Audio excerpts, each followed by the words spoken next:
So Penelope is this movie about a girl that is born with the face of a pig, but her mother just so happens to forge her so that nobody sees her. Well, the movie starts and everybody sees the moment where Penelope is born. And her mother, Penelope just so happens to be from a rich family. And her mother was this socialite. She was in every single cover and she was all the time in all these magazines and things like that. So for her to have a daughter that was born like that was terrible. It was a nightmare. She didn't know how to deal with that.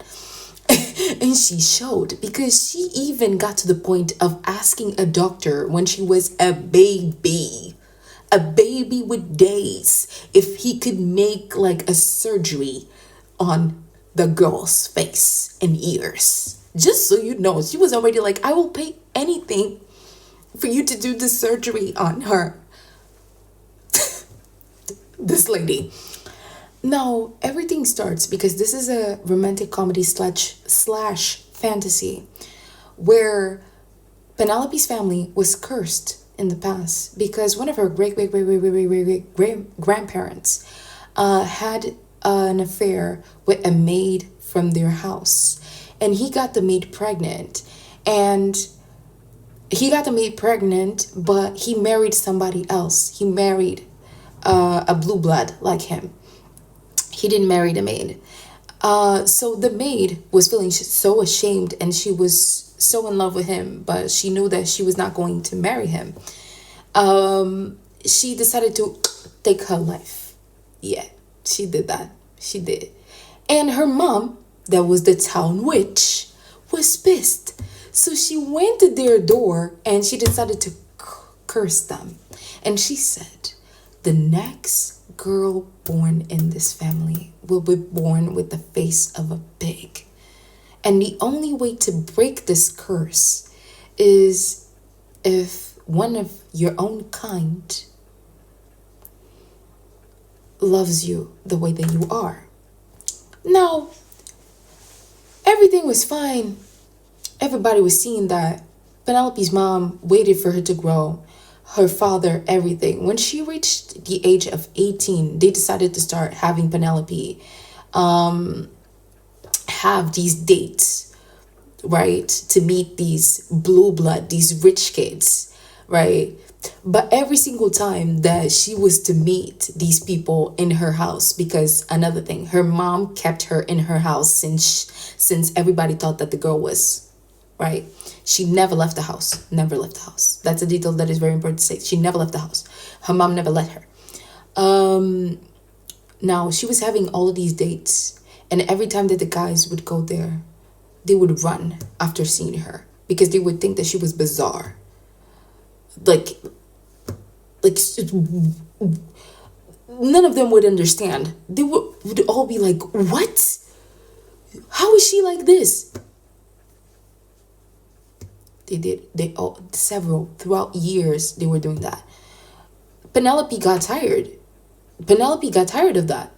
Because every single time that she was to like show herself one by one, day after day after day after day after day, all of the guys would run. So one day she told her mom and her mom's assistant, make like all of these guys that you have in the list for this week or whatever to come today, please. She made them all come literally so that she could show herself and be already done with that, because she was not about to have all these different dates throughout the week where they would all run. She was tired, okay? She was tired of that shit. She was hella tired. She was tired. But there is one thing about one of the guys that was there that day. He didn't left, but the guy didn't left because he was not listening. That guy in specific, he has specific details. He's someone special. Why? Because he's this person that was paid to be there to prove that Penelope is alive.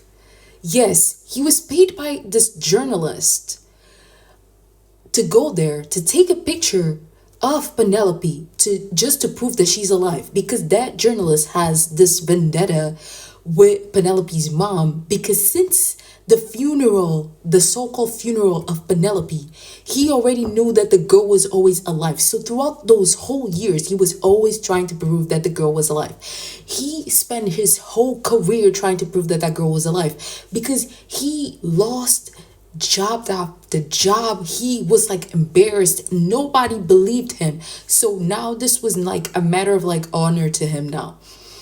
It was like a matter of honor to him now.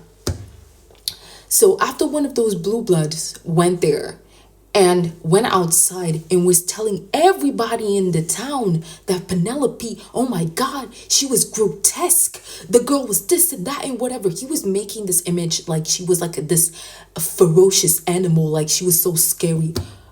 My girl is so sweet. Ugh, that guy is a clown. I swear to God, that guy is a clown. He's a buffoon.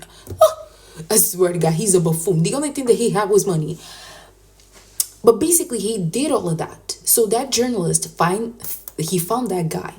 So now together, they are trying to like prove to everybody else in that town that they are not crazy, because they are literally the only people that believe that that girl is alive. Because one of them saw the girl and the other one also has like this thing that the girl is alive.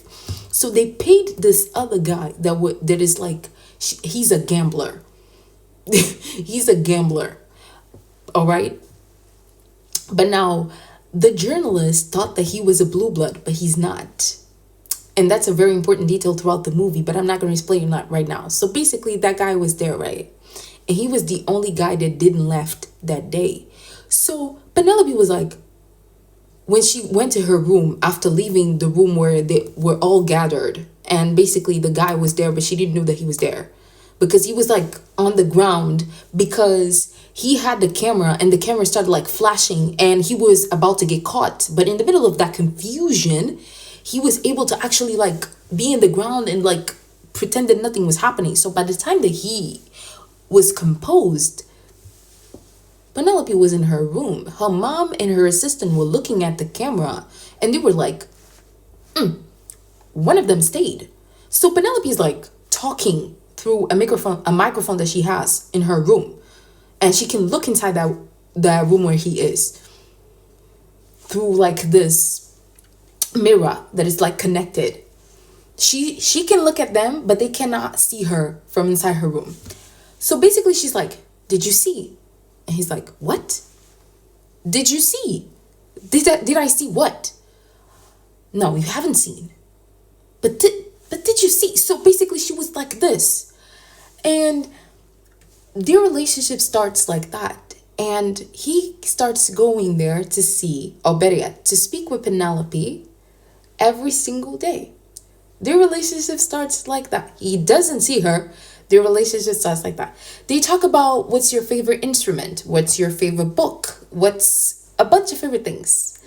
Her favorite book just so happens to be Moby Dick, which is kind of funny because he will end up like picking in all of the first edition novels that she has on that room that he's going to try to steal, because like I told you, he's a gambler. He's just so happened to pick that one novel that was not as expensive as all of the others, but just so happened to be her favorite. That was Moby Dick. Like, this movie is very interesting because Penelope, she's going to show herself to him, and she's going to beg him to marry her, even though she looks like that. She's going to do that. That part makes me very sad because she's like, I know that you find me disgusting. I know that you find me. She's going to say so many things and it's so sad to me. But he's going to tell her, I can't marry you. And she's like, but please, Max, please. But she doesn't know that he thinks that he doesn't have the power to like change her curse. It's like, that story is so pretty. Like, it has a lot of things.